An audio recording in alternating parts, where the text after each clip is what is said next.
Alright, so this is just a quick video showing how to transfer the board from the stock key fob to this new mini housing. First thing you're going to want to do is pull out the stock key, and then don't pull it all the way, but most of the way, and then you can use that as leverage to pop your fob open. You can discard this top half with all this stuff. Put the key over here. So this is the board we're going to be taking out, and it just comes right out. Now, we're going to actually separate the board from this plastic base, which is used to hold the battery. So all you need to do basically is there's 6 clips, 1, 2, 3, 4, 5, 6 little plastic clips. So just kind of pull them apart one at a time and pull the board up, and the board will just come right off. And then obviously we're going to want the battery out of this. Come on. There we go. Alright, so what we're left with is the board and the battery. You can just put the battery right in here, make sure to put the top side facing down. And then this is the board. So you're going to want to double check and make sure that your board looks identical to this one. I don't know what they changed for later model years. This is off a 2015 car. So again, I don't know what's different, or if you have a remote start, I don't know if there's a different board with different functionality on it. I don't know. But just make sure all these chips are in the same spot, because what will happen is this top won't fit on properly. These ridges that you see, these various cutouts, they all push down onto the board itself to kind of add stability to the top of this when you're pressing these 4 zones to press these buttons. So the board has to be the same. Anyway, you're going to take this board. The only thing to keep in mind, we're basically just going to snap this in. There's kind of a little lip on the top and bottom that the board snaps into.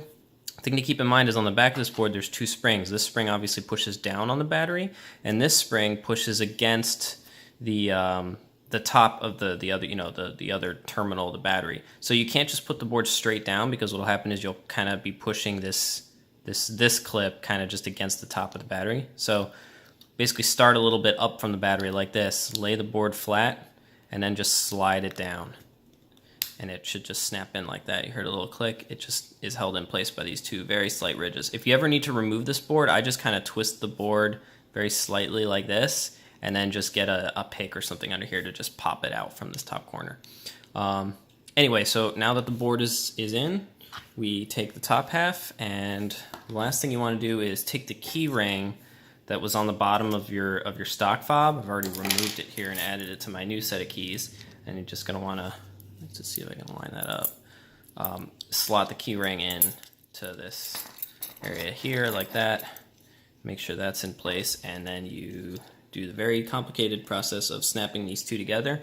The easiest way to put these 2 together, because there is a notch here, and there are 2 side notches here that snap into here to keep it together.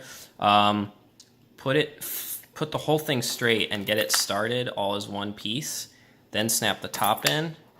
It should go in really easily, and then snap the bottom in. And now you have your new miniature key fob. And that's it. And the 4 buttons you can press. There's no way to see the light. You won't see the light, but the 4 buttons are pressable. They're in 4 zones now. So that's it. That's how you do your new key fob. If you ever need to pull it apart, there's a slight gap. If I can get the camera to see it. I've left a slight gap between the top and bottom pieces, so you can stick like a butter knife or something into this slot and just kind of pry it open. You may be able to pull it apart this way, but I suggest just sticking a knife in there. And that's it.